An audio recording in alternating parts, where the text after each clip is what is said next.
گھر مصطفیٰ رہے ہیں،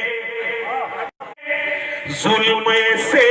اس جہاں کو چھوڑانے، اپنے دامن میں سب کو چھپانے، اپنے دامن میں سب کو چھپانے، ظلم سے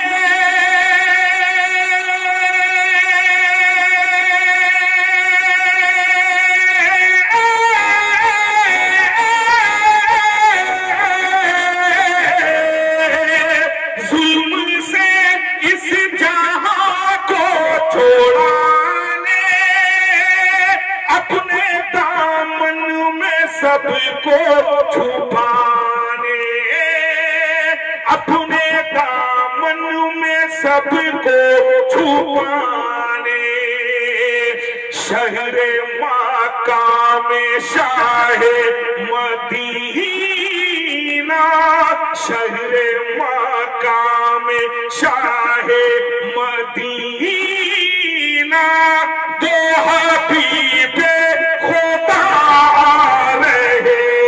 ہیں، دو حبیب خدا۔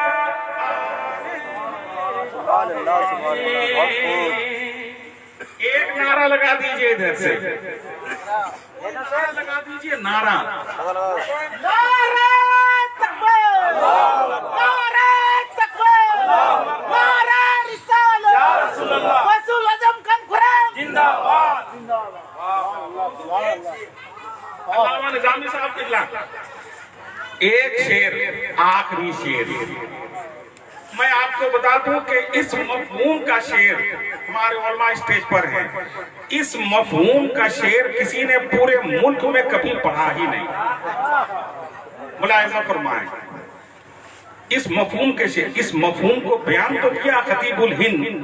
اللہ رب العزت غریق رحمت فرمائے، خطیب الہند حافظ احادیث کثیرہ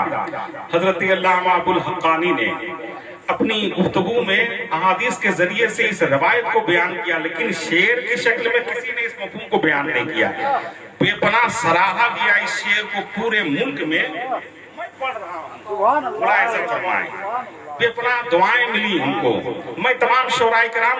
مداحان رسول اور عاشقان مصطفیٰ کے حوالے سے یہ آخری شعر ایک مرتبہ چھوم کر کے لہک کر کے بول دیجئے سبحان اللہ۔ تیرے گھر مصطفیٰ آ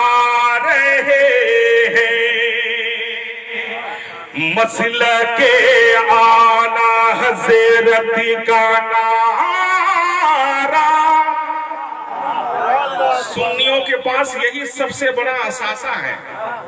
لہذا اپنے اثاثے کی قدر کیجئے، ملاحظہ فرمائیں۔ الحمدللہ، مسلک اعلیٰ حضرت کا نعرہ، انشاءاللہ وہاں بھی لگے گا، انشاءاللہ وہاں بھی لگے گا، مسلک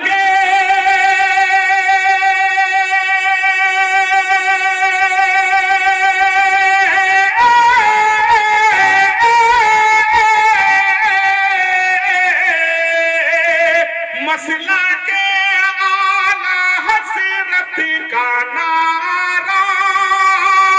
انشاءاللہ وہاں بھی لگے گا، کب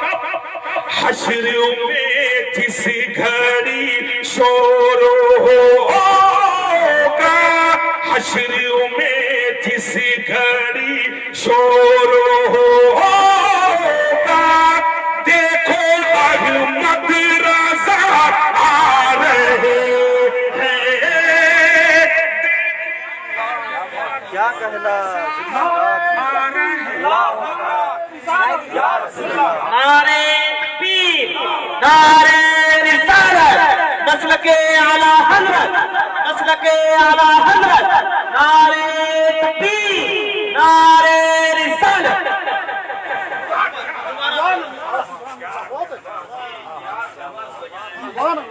کیا کہنا